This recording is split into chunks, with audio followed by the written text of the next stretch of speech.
Hey guys, today we're going to focus on how to fit self-care into your already jam-packed schedule. So there's kind of four quick tips to kind of keep in mind when trying to do this. And to remember that the point of self-care is not to add more things onto your schedule or to your to-do list or really to stress you out at all. It's really to create and allow space and some time for you and your needs so you can show up and be more present and more focused and kind of tackle those items that are already on your schedule and on your to-do list. So we first, of course, want to start with our needs. So we need to figure out, like, what do we need more of in our life? What do we need less of in our life? What really needs are we looking to accomplish with doing this self-care task? Like, what's one thing that you really need more of in your life? So sometimes the answers look like, but definitely are not limited to, relaxation, quietness, maybe more energy or more connection, stability, love, etc. Fill in the blank. You got to figure out kind of what your needs are and then start from there, and then the self-care will come next.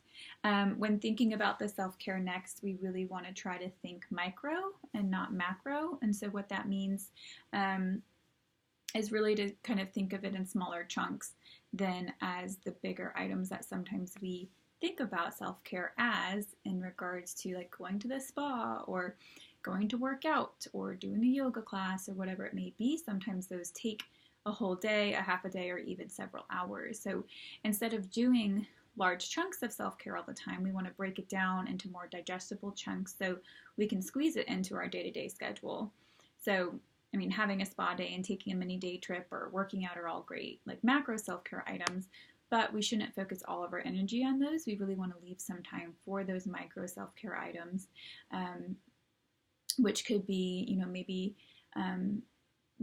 having Post-its around you with motivational sayings on them, standing up and stretching at your desk, like sitting in your car and closing your eyes for 10 seconds and counting to 10 before you start your car. Or maybe before you get out of your car and get into your house. Maybe get outside during your lunch break, actually taking a lunch break. Honestly, one of the biggest self-care items that a lot of people don't do is, like, when you feel the urge to use the restroom, like, get up and go use the restroom. Stop holding it. Maybe you could walk around your office during the day, wear clothes that make you happy, drink enough water throughout your day. Honestly, simply just like smiling at yourself, maybe when you're washing your hands in the mirror, or honestly just like sitting at your desk typing your emails, smile. It'll make some changes. You also want to set boundaries, and then of course set them and stick to them. So saying no is definitely not an easy task, especially for those of us who are really used to saying yes all the time. It's not going to be easy for you to say no, and it's not going to be easy for those that you're saying no to.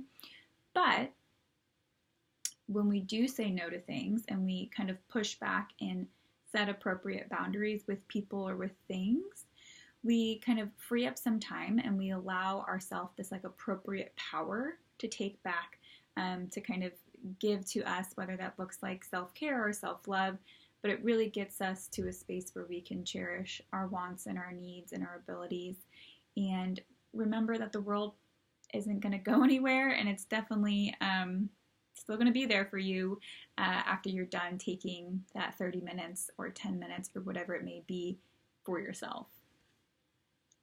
And then last one kind of compiles a bunch of them together, but this is just something that a lot of people don't do throughout their day, and this is to take a lunch break, and like a real lunch break, not a working lunch break, not a lunch break where you listen or are reading up on like some type of business thing, not a 5-minute lunch break where you're like shoveling all the food you can into your face while you're typing emails.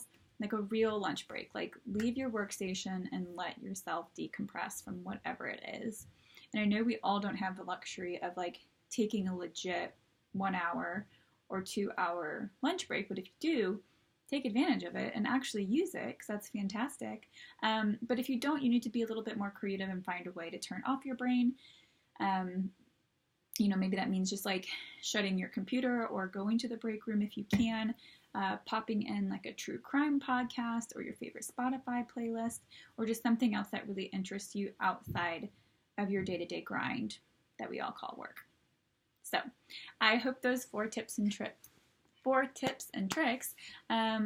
helped you, of course, in figuring out how to integrate self-care into your day-to-day life. And if you want to learn more about self-care, I have tons of resources on my website at therapybyshannon.com. And if you want to learn more about what working with me in Louisville, Kentucky would look like, just reach out at therapybyshannon.com. Okay, bye.